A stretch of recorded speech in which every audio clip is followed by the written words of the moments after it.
அண்மை செய்தியை பார்த்து வருகிறோம்.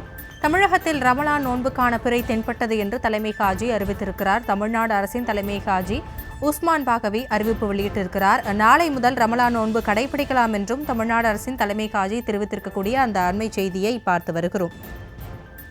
தமிழ்நாடு அரசின் தலைமை காஜி உஸ்மான் முஹிதீன் பாகவி அறிவிப்பு வெளியிட்டிருக்கிறார். நாளை முதல் ரமலான் நோன்பு கடைபிடிக்கலாம் என்று தெரிவிக்கப்பட்டிருக்கிறது. தமிழகத்தில் நாளை முதல் ரமலான் நோன்பு கடைபிடிக்கப்படலாம் என்று தலைமை காஜி அறிவிப்பு வெளியிட்டிருக்கிறார். அது தொடர்பான அண்மை செய்தியை பார்த்து வருகிறோம்.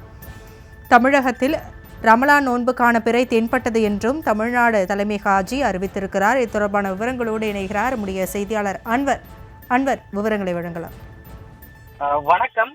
நாளை முதல் ரமலான் நோன்பு தென்பட்டது, ரமலான் நோன்புக்கான பிறை தென்பட்டது என தமிழ்நாடு அரசின் தலைமை காஜி உஸ்மான் முஹிதீன் பாகவி அறிவித்துள்ளார். குறிப்பாக நாளை முதல் ரமலான் நோன்பு கடைபிடிக்கலாம் எனவும் இஸ்லாமியர்களின் ஐம்பெரும் கடமைகளின் ஒன்றான இந்த ரமலான் நோன்பானது பிறை தெரிந்ததால் இன்று முதல் சகர், அதாவது அவங்களுடைய கடைபிடிக்கக்கூடிய சகர் வைத்து நோன்பை கடைபிடிக்கலாம் என தமிழ்நாடு அரசின் தலைமை காஜி அறிவித்துள்ளார். குறிப்பாக இஸ்லாமியர்களுக்கு 5 கடமைகள் விதிக்கப்பட்டுள்ளதாக சொல்லப்படுகிறது. அதில் ஒன்றான நோன்பு இஸ்லாமியர்களால் 8வது மாதமான இஸ்லாமிய மாதங்களின் 8வது மாதமான ரமலான் மாதத்தில் ஒரு இரவில் தான் அவர்கள் கடைபிடிக்கக்கூடிய புனித நூலான குரான் வசனங்கள் இறக்கப்பட்டதாக நம்பிக்கை உண்டு. அந்த வகையில் அந்த மாதம் முழுவதும் நோன்பானது கடைபிடிக்கப்பட்டு 30 நாட்கள் கடைபிடிக்கப்பட்டு அதனைத் தொடர்ந்து ரம்ஜான் பண்டிகை வெகு விமர்சையாக உலகம் முழுவதும் கொண்டாடப்படும்.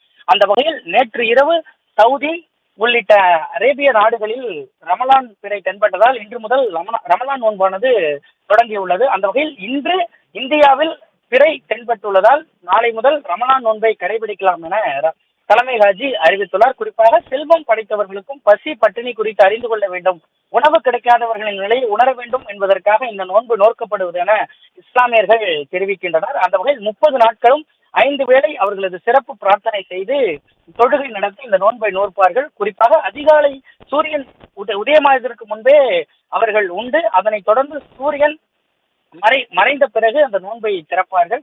அந்த வகையில் தொடர்ந்து 30 நாட்கள் இந்த நோன்பை இஸ்லாமியர்கள் நோற்று 30வது நாள் முடிவில் ரம்ஜான் பண்டிகை வெகு விமர்சையாக உலகம் முழுவதும் கொண்டாடப்படும். அந்த வகையில் இஸ்லாமியர்கள் தங்களுடைய முக்கிய பண்டிகையில் ஒன்றான ரம்ஜானை இந்த பிறை வைத்துதான் கணக்கிடுவார்கள். அந்த வகையில் விவரங்களுக்கு நன்றி அன்வர்.